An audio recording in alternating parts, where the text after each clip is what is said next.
Hello everyone, welcome to our YouTube channel RPSC bio academy. हम जो unit discuss कर रहे हैं वो है डेवलपमेंटल बायोलॉजी। और डेवलपमेंटल बायोलॉजी में हमारा जो नेक्स्ट टॉपिक है, जो आज का टॉपिक है, वो है extra embryonic membranes. Extra embryonic membranes in चिक।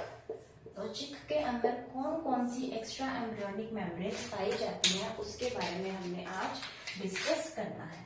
ये हमारे सिलेबस का इस यूनिट का सेकंड लास्ट टॉपिक है। इसके बाद हमने एंडोक्राइन कंट्रोल करना है, उसके बाद हमारी डेवलपमेंटल बायोलॉजी खत्म हो जाएगी। तो आज हम डिस्कस करते हैं एक्स्ट्रा एम्ब्रियोनिक मेम्ब्रेन्स इन चिक में। तो अगर हम डिस्कस करें एक्स्ट्रा एम्ब्रियोनिक मेम्ब्रेन्स को, तो हमें ये पता चल रहा है कि ये मेम्ब्रेन्स कैसी हैं, एक्स्ट्रा है। किसके एक्स्ट्रा है? एम्ब्रियो के। एक्स्ट्रा एम्ब्रियोनिक मेम्ब्रेन्स है, यानी ये एम्ब्रियो का पार्ट नहीं बना रही हैं, एम्ब्रियो के अलावा एक्स्ट्रा पार्ट ये बना रही हैं। तो ये जो एक्स्ट्रा एम्ब्रियोनिक मेम्ब्रेन्स है, अगर ये एम्ब्रियो का पार्ट नहीं बना रही है तो हम ये कह सकते हैं कि ये किसकी बनी होंगी? एक्स्ट्रा एम्ब्रियोनिक टिश्यू की बनी होगी। क्योंकि अगर एम्ब्रियोनिक टिश्यू की बनती तो क्या बनाती? एम्ब्रियो बनाती। लेकिन ये एक्स्ट्रा एम्ब्रियोनिक टिश्यू की बनी होती है, तो ये क्या बनाएंगी? Extra embryonic membranes. अब ये जो एक्स्ट्रा एम्ब्रियोनिक टिश्यू है, ये क्या हो सकते हैं? एक्स्ट्रा एम्ब्रियोनिक टिश्यू में हो सकता है एक्स्ट्रा एम्ब्रियोनिक एक्टोडर्म की बनी हो सकती है, एक्स्ट्रा एम्ब्रियोनिक मेसोडर्म की बनी हो सकती है, एक्स्ट्रा एम्ब्रियोनिक एंडोडर्म की बनी हो सकती है। तो extra embryonic ectoderm, extra embryonic mesoderm, extra embryonic endoderm. तो ये 3 एक्स्ट्रा एम्ब्रियोनिक टिश्यूज हैं हमारे सामने, जिनसे कि क्या बनने वाली है? Extra embryonic membranes. यानी एक्स्ट्रा एम्ब्रियोनिक मेम्ब्रेन्स इन तीनों, हम सिंपल एक्टोडर्म, मेसोडर्म या एंडोडर्म जर्म लेयर्स की बात नहीं कर रहे हैं। हम यहाँ पर क्या लगा रहे हैं आगे? Extra embryonic. यानी ये जो एक्टोडर्मल टिश्यू है, ये कैसा है? एक्स्ट्रा एम्ब्रियोनिक है।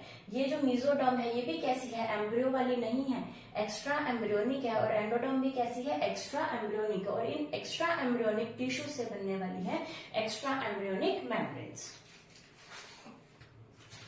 तो अभी हमने क्या देखा? Extra embryonic ectoderm, extra embryonic mesoderm, extra embryonic endoderm. तो भी हमने ये 3 एक्स्ट्रा एम्ब्रियोनिक टिश्यू देखे थे। अब इन 3 एक्स्ट्रा एम्ब्रियोनिक टिश्यू से जो एक्स्ट्रा एम्ब्रियोनिक बनने वाली है मेम्ब्रेन्स, वो कितनी बनेंगी? 4 मेम्ब्रेन्स बनेगी। यानी टोटल एक्स्ट्रा एम्ब्रियोनिक मेम्ब्रेन्स कितनी है? 4। और हम बनाने कितने से वाले हैं? 3 से बनाने वाले हैं। ठीक है, तो अभी हम डिस्कस करते हैं एक्स्ट्रा एम्ब्रियोनिक मेसोडर्म। जो एक्स्ट्रा एम्ब्रियोनिक मेसोडर्म है, ये 2 टाइप्स की होती है, पैराइटल एंड विसरल। यानी हमने जो मेसोडर्म है उसको 2 पार्ट्स में डिवाइड कर दिया। एक पार्ट है पैराइटल, एक पार्ट है विसरल। पैराइटल को बोला जाता है सोमैटिक। पैराइटल का दूसरा नाम क्या है? सोमैटिक। और इसका है स्प्लैंक्निक। और इसका नेम क्या है? स्प्लैंक्निक। तो सोमैटिक एंड स्प्लैंक्निक, ये 2 जो है पार्ट्स हैं किसके? मेसोडर्म के। तो हम इसको बोल सकते हैं पैराइटल को सोमैटिक मेसोडर्म और विसरल को स्प्लैंक्निक मेसोडर्म। ठीक है, तो ये इनके 2 नेम्स हैं। अब क्या होगा कि ये जो एक्टोडर्म है, ये एक्टोडर्म और ये दोनों आपस में मिल जाएंगे।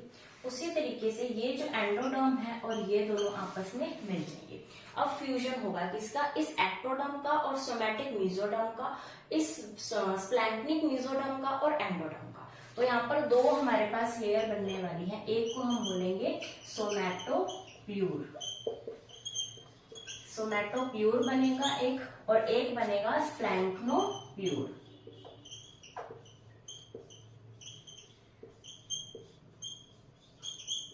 सोमैटोप्यूर एंड स्प्लैंक्नोप्यूर। अब हमारे पास कितनी लेयर्स आ चुकी हैं? 2 लेयर्स आ चुकी हैं। कौन कौन सी? सोमैटोप्यूर एंड स्प्लैंक्नोप्यूर।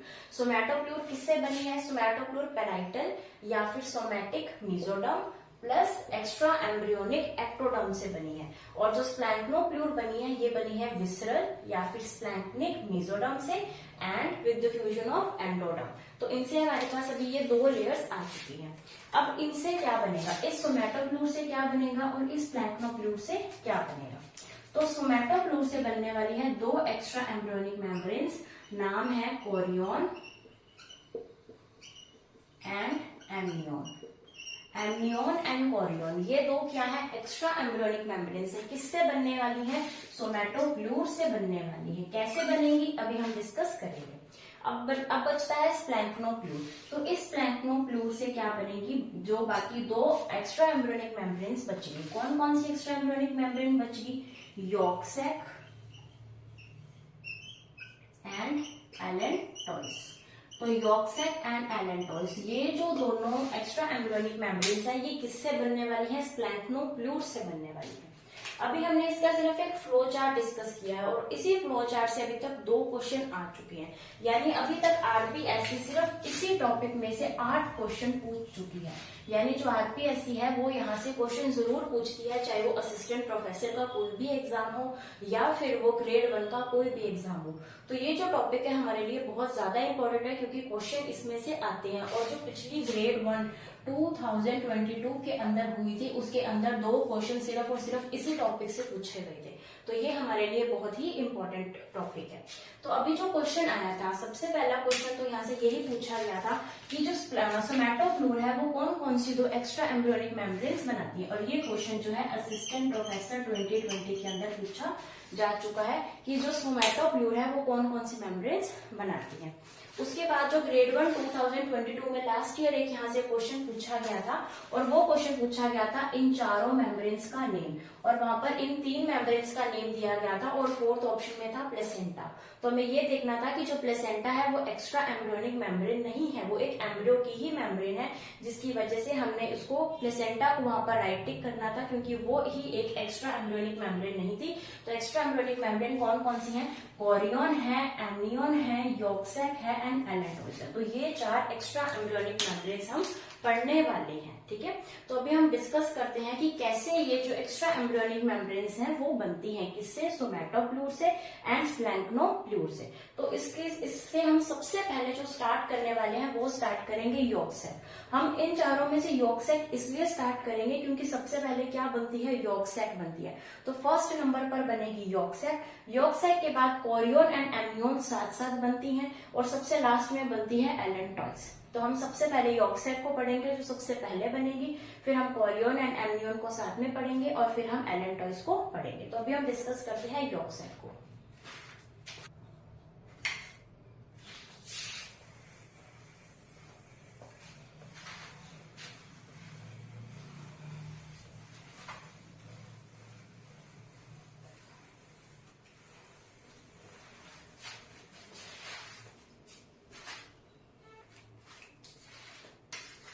हम स्टार्ट करते हैं हमारी फर्स्ट एक्स्ट्रा एम्ब्रियोनिक मेम्ब्रेन जिसका नाम है यॉर्क सैक।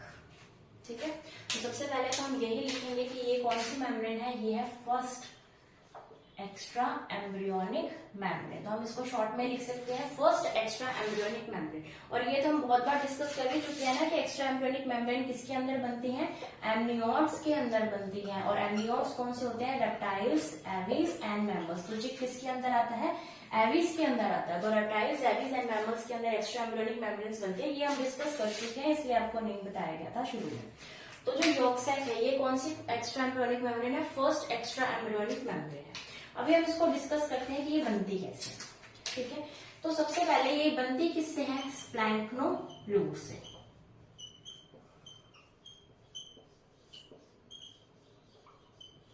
तो ये जो स्प्लैंक्नोप्लूर है ये निकलती है इस एम्ब्रियो से। जो एम्ब्रियो है, एम्ब्रियो के एक पार्ट से निकलती है, कौन सी निकलती है, स्प्लैंक्नोप्लूर, एक लेयर निकलती है। और ये स्प्लैंक्नोप्लूर इस एम्ब्रियो के एक पार्ट से निकलता है। यानी अगर हम बनाएं कि ये एक एम्ब्रियो है, ये क्या है हमारे लिए, एक एम्ब्रियो। तो इस एम्ब्रियो के यहां से निकलने वाली लेयर क्या बना देंगे हम, सॉरी यहां से निकालेंगे इसको, यहां यहाँ से निकलने वाली लेयर को क्या बना देंगे, इसे हम बोलेंगे स्प्लैंक्नोप्ल्यूर। तो स्प्लैंक्नोप्ल्यूर एम्ब्रियो के एक पार्ट से निकलेगी, लेकिन एम्ब्रियो का पार्ट नहीं है। क्या है, एक्स्ट्रा एम्ब्रियोनिक मेम्ब्रेन बनने वाली है, तो एम्ब्रियो का कोई भी पार्ट इसके अंदर वर्क नहीं करेगा। तो ये जो एम्ब्रियो से निकलने वाली है सोमैटोप्ल्यूर, ये क्या करेगी, ये जो यहाँ पर प्रेजेंट है योक, क्या प्रेजेंट होगा यहाँ पर आसपास, योक प्रेजेंट होगा। तो उस योक को यहाँ पर क्या कर लिया जाएगा, कलेक्ट कर लिया जाएगा। उस योक को यहाँ पर कलेक्ट कर दिया जाएगा और एक बैग जैसी स्ट्रक्चर बना दी जाएगी, जिसे बोला जाता है योक सैक। तो सबसे पहले कौन सी स्ट्रक्चर बनती है, योक सैक बनती है। किससे बनेगी, स्प्लैंक्नोप्ल्यूर से बनेगी। कैसे बनेगी कि जो भी एम्ब्रियो के आसपास योक प्रेजेंट है, उस योक को कलेक्ट करके एक बैग के अंदर डाल दिया जाएगा, और वो बैग के अंदर कौन डालेगी, ये स्प्लैंक्नोप्ल्यूर। तो जैसे कि हमने यहाँ पर डिस्कस की, यहाँ से क्या निकली है, स्प्लैंक्नोप्ल्यूर निकली है। तो ये स्प्लैंक्नोप्ल्यूर ने क्या किया, इस तरीके से एक बैग जैसी स्ट्रक्चर बनाई, और इस बैग जैसी स्ट्रक्चर में यहाँ पर क्या इसने ऐड कर दिया, यहाँ पर सारा योग इसने इकट्ठा कर लिया। तो योग को इकट्ठा किया किसके अंदर, योक सैक के अंदर। किसने किया, इस स्प्लैंक्नोप्ल्यूर ने। अब ये जो स्प्लैंक्नोप्ल्यूर ने इसको इकट्ठा किया है, तो इसके ऊपर वाली जो लेयर थी वो अलग थी, और इसके नीचे वाली जो लेयर थी वो अलग थी। क्यों, ऐसा क्यों हुआ, क्योंकि हमने बोला था कि जो स्प्लैंक्नोप्ल्यूर है, ये स्प्लैंक्नोप्ल्यूर किससे बनी होती है, ये स्प्लैंक्नोप्ल्यूर बनी होती है स्प्लैंक्निक मीजोडम, या हम कह सकते हैं visceral mesoderm plus extra embryonic एंडोडम। तो अगर यहाँ से स्प्लैंक्नोप्ल्यूर निकली है, यानी ये इन दो लेयर से मिलकर बनी हुई है, तो ये जो दो लेयर है वो यहाँ पर दिखाई देंगी। और हमारे लिए इम्पोर्टेंट ये है कि हमें ये पता होना चाहिए कि बाहर की तरफ कौन सी मेम्ब्रेन बनती है और अंदर की तरफ कौन सी मेम्ब्रेन बनती है। क्योंकि असिस्टेंट प्रोफेसर के अंदर ऐसा क्वेश्चन पूछा जा चुका है, जब हम पढ़ेंगे हमारी फोर्थ मेम्ब्रेन एलेन-टॉयस मेम्ब्रेन, तो उसके अंदर भी पूछा जा चुका है, और जो हमारी एमनियोन है उसके अंदर भी पूछा जा चुका है कि आउटर साइड कौन सी मेम्ब्रेन होती है और इनर साइड कौन सी मेम्ब्रेन होती है। तो हमें पता होना चाहिए। तो अगर हम बात करें इसकी आउटर साइड में कौन सी मेम्ब्रेन होगी, यानी जो बाहर की तरफ योक सैक के बाहर की तरफ ये जो ग्रीन कलर में बनाई है, तो ये होगी हमारी मीजोडर्म। और अगर हम परफेक्टली नाम दें तो हम क्या कह सकते हैं, स्प्लैंक्निक मीजोडर्म, ठीक है, या फिर विसरल मीजोडर्म हम कहेंगे। और जो एंडोडर्म है वो इसकी अंदर वाली होगी। अंदर जो योक के साथ कांटेक्ट में है वो कौन सी मेम्ब्रेन होगी, एंडोडर्म। जो बाहर कांटेक्ट में है उसका नाम क्या होगा, मीजोडर्म। तो योक के कांटेक्ट में कौन रहेगी, योक के कांटेक्ट में रहेगी ये एंडोडर्म, ठीक है। अब ये एंडोडर्म का क्या काम है, ये योक के कांटेक्ट में क्यों रहेगी, ठीक है। अब ये जो एंडोडर्म है, इस एंडोडर्म पर बनेंगे सेप्टा। इस तरीके की स्ट्रक्चर सेप्टा बनेंगे। कहां बनेंगे, इस एंडोडर्म के ऊपर बनेंगे। इसे क्या बोला जाएगा, योक सैक सेप्टा। तो यहाँ पर योक सैक सेप्टा बनेंगे, और ये योक सैक सेप्टा क्या करेंगे कि इसके अंदर जो योक है उसे डाइजेस्ट करेंगे। तो इसके अंदर जो योक है उसे डाइजेस्ट किया जाएगा, क्योंकि इसके अंदर अभी तक ऐसी कोई स्ट्रक्चर्स एम्ब्रियो के अंदर नहीं बनी है। तो यहाँ पर क्या किया जाएगा कि इस योग को डाइजेस्ट किया जाएगा, और योग को डाइजेस्ट करने में कौन हेल्प करेगा, ये योक सैक सेप्टा, जो कि योग के अंदर कैसे होंगे, धसे हुए होंगे। और यहाँ पर इसको डाइजेस्ट करने के लिए हमें एंजाइम्स की भी जरूरत पड़ेगी। कौन से एंजाइम्स की जरूरत पड़ेगी, डाइजेस्टिव एंजाइम्स की जरूरत पड़ेगी। और डाइजेस्टिव एंजाइम्स कौन रिलीज करेगा, ये एक्स्ट्रा एम्ब्रियोनिक एंडोडर्म। तो extra embryonic endoderm digestive enzymes को रिलीज करेगी, जो कि हेल्प करेंगे डाइजेस्ट करने में किसे, इस योग को।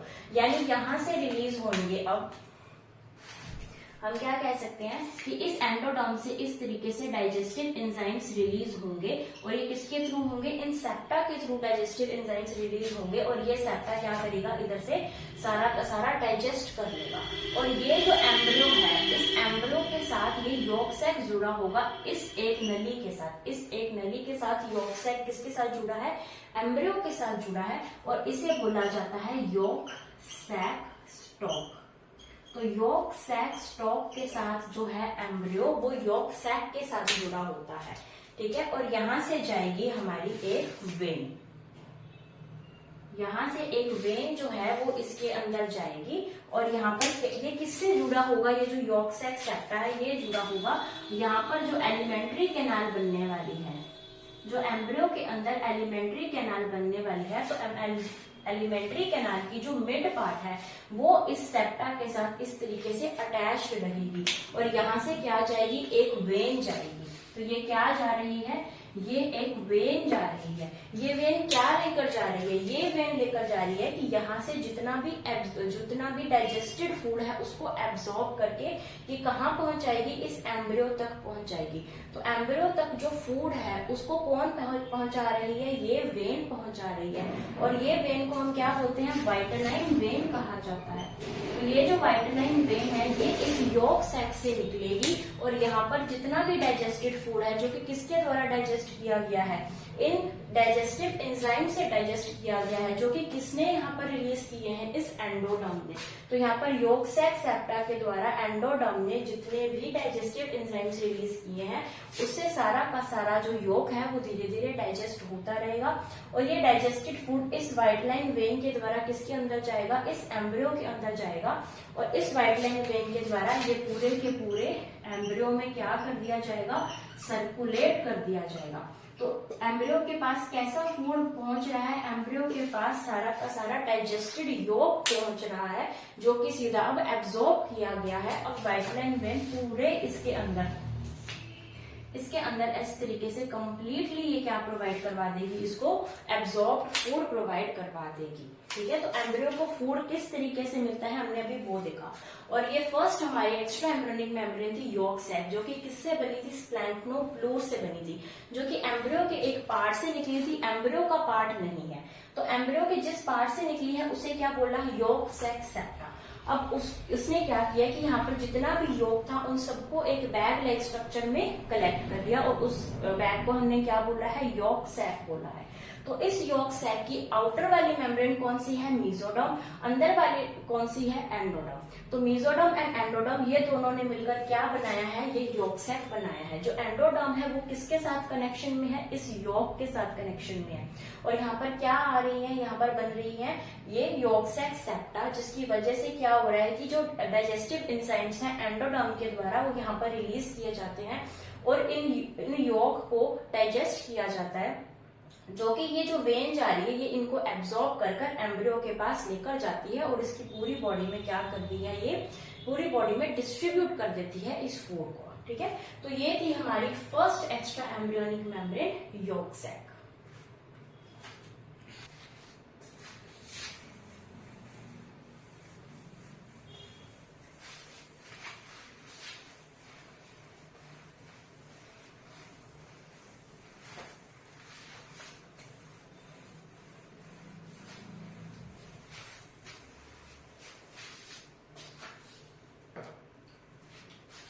ठीक है, तो हमने यॉर्क सैक को पढ़ लिया। अगर हम इसके मेन फंक्शन की बात करें तो इसका मेन फंक्शन क्या है कि न्यूट्रिशन प्रोवाइड करवाता है, किसको, एम्ब्रियो को। एम्ब्रियो को हम कह सकते हैं न्यूट्रिशन प्रोवाइड करवाता है, या हम क्या कह सकते हैं यहाँ पर फूड को प्रोवाइड करवाता है, जिसे इस एम्ब्रियो को ये यॉर्क सैक। ठीक है, उसके अलावा हम ये कह सकते हैं कि अगर ये फूड प्रोवाइड करवा रहा है तो ये क्या है, इसका टिफिन है।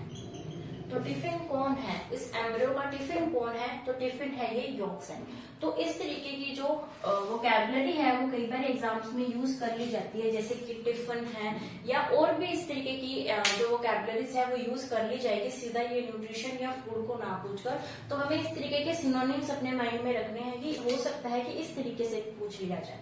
तो ये इसका मेन काम था कि न्यूट्रिशन या फिर फूड प्रोवाइड करवाना एम्ब्रियो को।